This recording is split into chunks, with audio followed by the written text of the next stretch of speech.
On vous a toujours vendu la fiche Google, le top 3 Google Maps, mais aujourd'hui, au-dessus des 3 fiches Google, il y a un bloc avec une sorte de coche bleue. Et du coup, l'histoire, c'est que hier, il y a sûrement quelqu'un qui a tapé ton métier et ta ville, et c'est ce bloc qu'il a vu en premier, c'est pas ta fiche. Donc, ce que tu peux faire là, c'est prendre ton téléphone, tu vas taper ton métier et ta ville, et tu vas regarder ce qu'il y a tout en haut de ton écran. Si ce bloc il y est, on va voir aujourd'hui comment on y rentre, combien ça coûte vraiment, et surtout qui d'entre vous ne devrait pas s'y mettre, parce qu'il n'y a pas tout le monde qui peut s'y mettre. Et si le bloc il est pas encore chez toi, reste sur la vidéo parce qu'il va arriver, je vais t'expliquer pourquoi. Juste avant de commencer, moi c'est Tom, je fais de l'acquisition pour les boîtes du bâtiment depuis plus d'1 an maintenant, on a accompagné plus d'une dizaine de boîtes du bâtiment, donc reste bien jusqu'à la fin parce que je sais de quoi je parle. Donc ce truc dont je te parle, ça s'appelle Local Service Ads, et pour y être, il y a 3 portes, donc c'est ce qu'on va voir aujourd'hui. La porte 1, c'est l'éligibilité, donc est-ce que ton métier et ton département y ont droit? Là-dessus, tu décides rien, mais c'est important de le voir. La porte 2, c'est la vérification, donc est-ce que tu peux sortir les papiers, quoi. Et c'est là que la plupart des gens, ils abandonnent. Et enfin, donc la 3e porte, qui est la réactivité. Donc est-ce que quelqu'un décroche quand ça sonne? Et le truc que personne te dit, c'est que tout le monde croit que la porte compliquée, c'est la 2e. En fait, c'est la 3e. Et c'est la seule qui te coûte de l'argent quand tu la rates, parce que sur ce système-là, tu payes au contact. Donc quand quelqu'un te contacte et pas au clic. Garde ton écran ouvert, on y va. Donc déjà la porte 1. Et c'est vraiment la plus rapide parce que c'est pas toi qui décides. En fait, Google, il ouvre ce système, notamment en France, par métier, donc métier par métier et zone par zone. Donc plomberie, électricité, chauffage, serrurerie, couverture, c'est le principal, c'est le métier de dépannage et d'urgence. C'est vraiment eux qui vont être servis en premier partout dans le monde où ce truc est sorti. Et la logique, elle est évidente, c'est que ce sont les recherches où le particulier, il appelle dans la minute. Et là, du coup, tu vas me dire, oui, moi je fais de la rénovation globale, je suis pas un dépanneur. Ouais, et c'est exactement pour ça que tu dois aller vérifier, au lieu de me croire, parce que ça bouge tous les 6 mois. Et ce qui était fermé l'an dernier, c'est peut-être ouvert cette année, notamment en France, parce que c'est vraiment, ça se fait petit à petit. Donc le plus simple, tu vas taper Google Local Service dans Google, tu vas sur la page d'inscription, tu rentres ton code postal et ton métier, et il va te répondre tout de suite si c'est ouvert chez toi ou pas. Ça prend 2 minutes, t'as pas à me croire sur parole. La deuxième chose sur cette porte, et elle compte, le LSA, il résonne en zone. Et c'est pas en rayon autour de toi. Donc tu vas choisir des secteurs. Et le réflexe de tout cocher, c'est exactement la même erreur que sur ta fiche Google. D'ailleurs, j'en ai parlé dans la vidéo sur les 9 réglages, elle est en description. Et du coup, en fait, tu te dilues. Tu vas payer des contacts qui viennent de trop loin, et tu vas rouler pendant 1 heure, ça va coûter de l'essence du coup, pour un devis que peut-être tu vas pas forcément signer, quoi. Bref, du coup, maintenant on passe à la deuxième porte qui est la vérification. Donc c'est la porte qui fait un petit peu peur, mais en réalité, c'est celle qui te protège. Parce que le badge que tu vois sur le bloc, là, la coche bleue, il veut dire une chose, c'est que Google a vérifié que t'existes vraiment. Ce qu'on te demande dans les grandes lignes, c'est que ta société existe et soit à jour, ton assurance, donc la décennale, tes licences ou qualifications selon le métier, en gros c'est ça. Concrètement, sur le dernier dossier que j'ai monté là il y a 3 jours, ce qu'ils ont demandé c'était l'extrait cabis de la société, attestation de donc RCV Pro et la décennale, donc les qualifications du métier, etc. Et c'est à peu près tout. Et là je sais que ça vous fait peut-être peur, vous vous dites peut-être que ouais ça fait beaucoup d'administratifs pour de la pub, etc.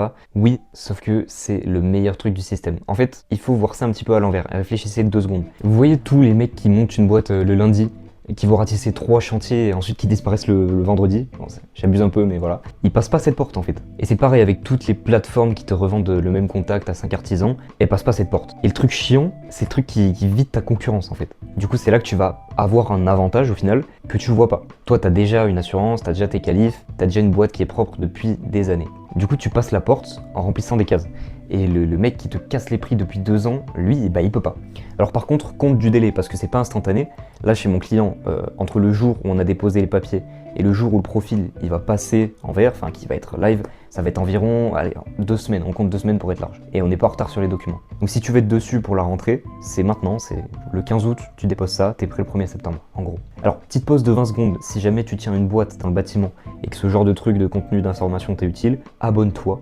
Je fais que ça de l'acquisition pour les boîtes du bâtiment. Alors on passe à la porte 3 et je vais être quand même assez direct. Si tu décroches pas au téléphone, si tu décroches pas tout le temps, ne fais pas ce système, n'installe pas ce système dans ta boîte. Ce système, tu payes au contact, pas au clic, pas à l'impression. Le truc c'est que s'il y a un contact, s'il y a quelqu'un qui t'appelle et que tu réponds pas, donc plus tu rates d'appels, moins ça va être rentable pour toi. Et là du coup tu vas peut-être me dire, oui Tom, je suis sur un chantier, j'ai les mains dans le plâtre, je peux pas décrocher, je sais. C'est le truc le plus dur de toute cette histoire. Et c'est le même que dans ma vidéo sur Google Ads, j'en ai parlé, c'est exactement le même système. Et la réponse, elle est la même, elle n'est pas technique. Mets quelqu'un dessus, que ça soit ton apprenti, que ça soit ta femme, que ce soit quelqu'un que tu embauches pour 3 heures par semaine, cette personne, elle n'a pas besoin de savoir chiffrer un chantier. Elle a juste besoin de dire une phrase qui est la suivante. Bonjour, j'ai bien reçu votre demande, votre prénom, donc imaginons que vous vous appeliez Jean. Jean vous rappelle ce soir à 18 h. Et le mec, il arrête de chercher. Et donc le chantier, il est à vous, du moins le devis. Celui qui rappelle en premier, il gagne la plupart du temps. Si le particulier, là, il veut contacter 3 personnes, que c'est une urgence, celui qui rappelle en premier, il aura le chantier. C'est une règle d'or. Bon, maintenant on passe aux chiffres, parce que tout ce que je viens de dire là, ça vaut rien sans un vrai budget de vrais chiffres.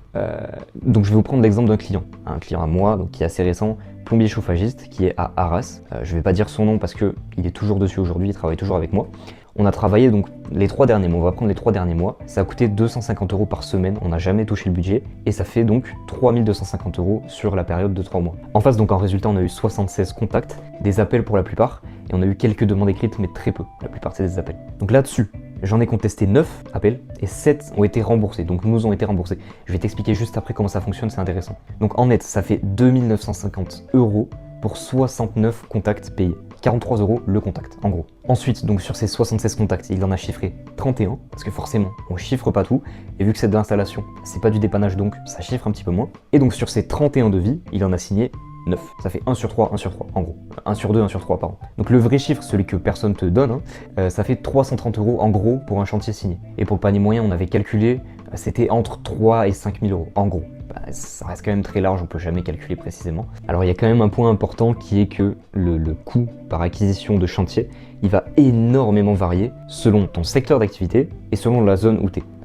Même une installation de chaudière ou même de la couverture qui est dans une petite ville, le contact peut te coûter, je sais pas moi, 10 € contre 43 pour mon client. Par contre, il peut aussi coûter 150 € si tu es en Ile-de-France par exemple. Moi à 43, je suis à peu près au milieu, sur un métier d'installation, en zone dense entre guillemets. Mais le chiffre qui compte, c'est pas le coût du contact, c'est le coût du chantier signé. Un contact à 15 € que tu transformes jamais, ça va être plus cher qu'un contact à 60 € que tu signes une fois sur 3. Parce que tu sais combien ça te coûte. Truc que quasiment personne t'explique et qu'il y a très peu de gens qui prennent le temps de le faire, pourtant c'est super utile. C'est celui qui rend le système jouable. En fait, tu peux contester un contact et te faire rembourser. Donc le mec qui va t'appeler pour un métier que tu fais pas, celui qui s'est trompé de numéro, peut-être que ça va être du démarchage, peut-être que ça va être quelqu'un qui cherche une alternance, celui qui a aussi à 80 bornes hors de ta zone, tout ça en fait ça se signale à Google, et si c'est fondé, si c'est une réalité, t'es recrédité. En gros, t'as 30 jours pour contester à partir du moment où le contact il est facturé. Passé ce délai, c'est mort, donc c'est quand même important de se dépêcher. Et donc sur le client dont je te parlais, 9 contestations déposées et 7 ont été acceptées. Donc les 2 refus, c'était des appels où en vrai, la conversation, c'était un petit peu ambigu, entre guillemets. Ils étaient légitimes, j'avais tenté de faire rembourser pour mon client, c'est pas passé. Ça arrive. Et là, peut-être que tu vas me dire que c'est un petit peu pénible à faire, etc. Ça prend 2 minutes par contact. Mais surtout, c'est vraiment ça qui va faire la différence entre les plateformes de leads et ce système-là. Sur une plateforme classique, t'as un contact pourri, mais t'as payé et puis c'est fini, quoi. Et il a été vendu en plus à 4 autres artisans en même temps, mais bon, ça c'est une autre histoire.